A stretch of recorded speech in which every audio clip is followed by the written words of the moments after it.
सबसे पहले आज की तमाम बड़ी खबरें नॉन स्टॉप न्यूज में। कश्मीर में आतंकियों ने आज 2 और अल्पसंख्यकों की हत्या कर दी। श्रीनगर के ईदगाह एरिया में आतंकियों ने सरकारी स्कूल में घुसकर सिख महिला प्रिंसिपल सुपिंदर कौर और टीचर दीपक चंद को गोली मार दी। हमने जो ही गन शॉट सुने तो हम मतलब ये टीचर एक प्रिंसिपल मैम थी और एक का टीचर यहाँ बाहर बैठे हुए थे, इन कुर्सियों पर बैठे। जी। आतंकियों ने प्रिंसिपल और टीचर की बाकायदा पहचान की और उन्हें बाहर बुलाकर फायरिंग की। वो फोन यूज हो रहा है और मिलिटेंट के पास है, किसके पास है, बस हमें शर्म आ रही है कि हमारी सिस्टम कैसा है। मतलब 4 घंटे के बाद भी वो फोन ऑन हो रहा, वो हमें फोन पे धमकियां दे रहे हैं। कश्मीर में हिंदुओं और सिखों की 6 दिन में ये 7वीं हत्या है। परसों ही फार्मासिस्ट माखनलाल बिंद्रू की हत्या हुई थी। मैं माखनलाल बिंद्रू की कश्मीरी पंडित हिंदू डॉटर हूँ, who is speaking in front of all the people here. Okay, he gave us education, and their parents gave them stones, pellets, and bullets. हत्याओं में द रेजिस्टेंस फ्रंट TRF के गाजी स्क्वाड पर शक किया जा रहा है। TRF के नाम से एक चिट्ठी भी सामने आई है। दहशतगर्द हैं और वो पार में जो एजेंसीज हैं पाकिस्तान में बैठी, उनके इशारों पर इस तरह की नकलो हरकत, इस तरह की साजिशें अंजाम दे रहे हैं। 5 अक्टूबर को ही श्रीनगर में आतंकियों ने बिहार के रहने वाले स्ट्रीट वेंडर वीरेंद्र पासवान की हत्या की थी। सरकार ने कश्मीर में बढ़ती आतंकी गतिविधियों के लिए पाकिस्तान को जिम्मेदार ठहराया है। कश्मीर में आतंकी घटनाओं पर विदेश मंत्रालय ने बयान दिया। स्ट्रांगली कंडेम करते हैं हम लोग। इस तरह से निहत्तों को मारा जा रहा है, टारगेटेड है। हम पहले से ही कह रहे हैं कि इस टेररिज्म जो पाकिस्तान से क्रॉस बॉर्डर टेररिज्म पे हमें बहुत चिंता है। विदेश मंत्रालय ने काबुल के गुरुद्वारे में तोड़फोड़ पर कहा कि ये भारत ही नहीं पूरी दुनिया के लिए चिंता का विषय है। हमारी जो इंटरनेशनल कम्युनिटी है वो जो पहले से कह रही है इसी रेजोल्यूशन में जो ये गोल्स हमने आइडेंटिफाई किए हैं, नज़र बनाए रखे और इंसिस्ट करें कि ये गोल्स हम लोग पूरी तरह फुलफिल करें। LAC पर चीनी सैनिकों की बढ़ती तैनाती पर विदेश मंत्रालय ने कहा कि भारत हालात पर नजर बनाए हुए है। लखीमपुर हिंसा मामले में SIT ने कार्रवाई करते हुए आज 2 आरोपियों से पूछताछ की। SIT ने केंद्रीय गृह राज्य मंत्री अजय मिश्र के बेटे आशीष मिश्र टेनी को भी समन देकर शुक्रवार सुबह 10 बजे पूछताछ के लिए बुलाया है। यूपी पुलिस ने कहा है कि इस मामले में किसी भी दोषी को बख्शा नहीं जाएगा। कानून सबके लिए समान होता है। यदि हम साक्ष्य पा रहे हैं, तकनीकी परीक्षण करा रहे हैं, तो कानून सबके लिए समान है और किसी भी दोषी को बख्शा नहीं जाएगा। इस बीच सुप्रीम कोर्ट में भी लखीमपुर हिंसा पर सुनवाई शुरू हो गई। सुप्रीम कोर्ट ने यूपी सरकार से पूछा कि उन्होंने इस केस में अब तक क्या कार्रवाई की है।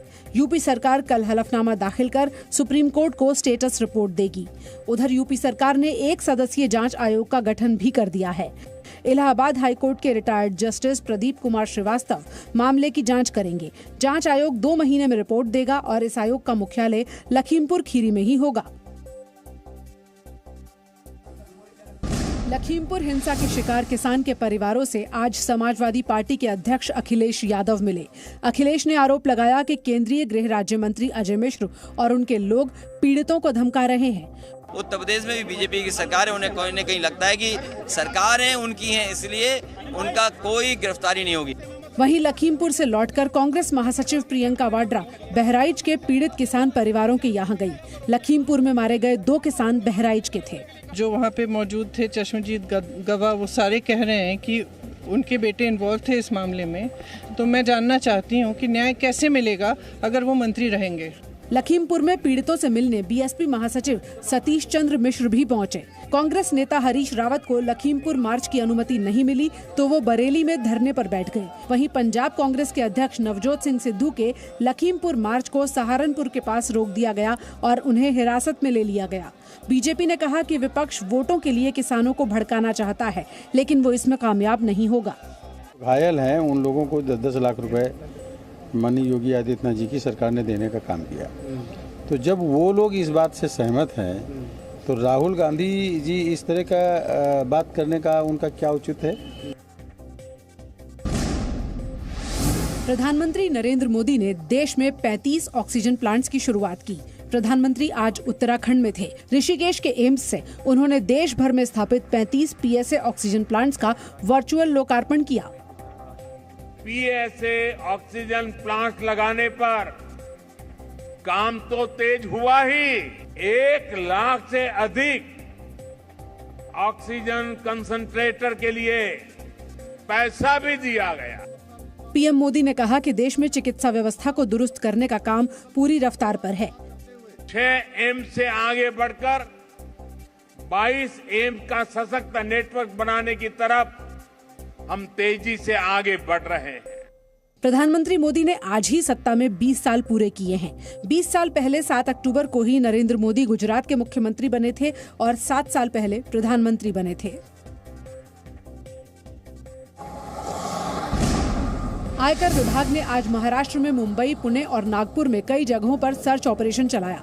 आयकर विभाग ने 25 रिहायशी जगहों और 15 दफ्तरों में छापेमारी की। डिप्टी सीएम अजीत पवार की 3 बहनों से जुड़ी कंपनियों पर भी सर्च की गई। आयकर विभाग ने कई चीनी मिलों के निदेशकों के यहां पर छानबीन की।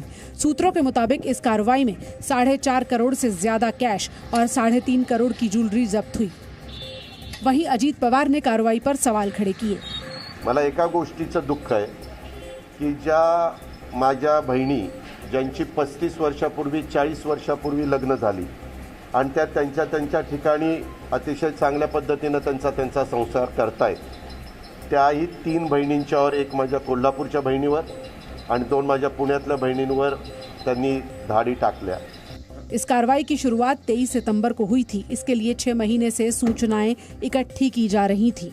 पवार परिवार ने और ठाकरे सरकार के अनेक नेताओं ने बड़े बड़े प्रमाण में घोटाले किए, बेनामी संपत्तियां, शेल कंपनी के द्वारा ट्रांजैक्शन, इन सब की जांच होनी चाहिए। मुंबई में हाई प्रोफाइल रेव पार्टी के मामले में आर्यन खान समेत सभी 8 आरोपियों को 14 दिन की न्यायिक हिरासत में भेज दिया गया है। एनसीपी ने सभी आरोपियों की 11 अक्टूबर तक की कस्टडी मांगी थी, लेकिन अदालत ने इसकी इजाजत नहीं दी। एनसीबी ने दलील दी कि ड्रग्स के खिलाफ चल रहे अभियान में कस्टडी जरूरी है, लेकिन आर्यन खान की ओर से पेश वकील सतीश मान शिंदे ने एनसीबी की कस्टडी का विरोध किया। अब सभी आरोपियों की जमानत याचिका पर कल स्पेशल एनडीपीएस कोर्ट में सुनवाई होगी। वहीं 6 अक्टूबर को गिरफ्तार किए गए अर्चित को कोर्ट ने 9 अक्टूबर तक एनसीबी की कस्टडी में भेज दिया है।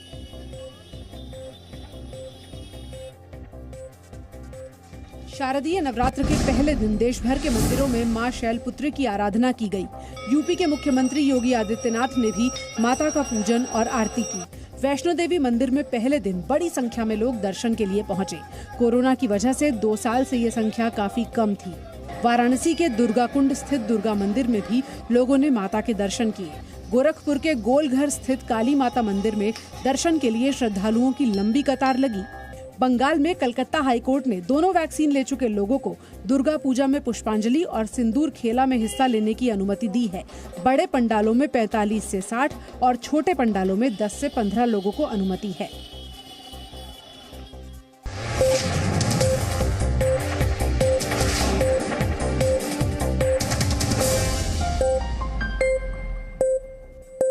Presenting B News app, available on Google Play and App Store. Download it now.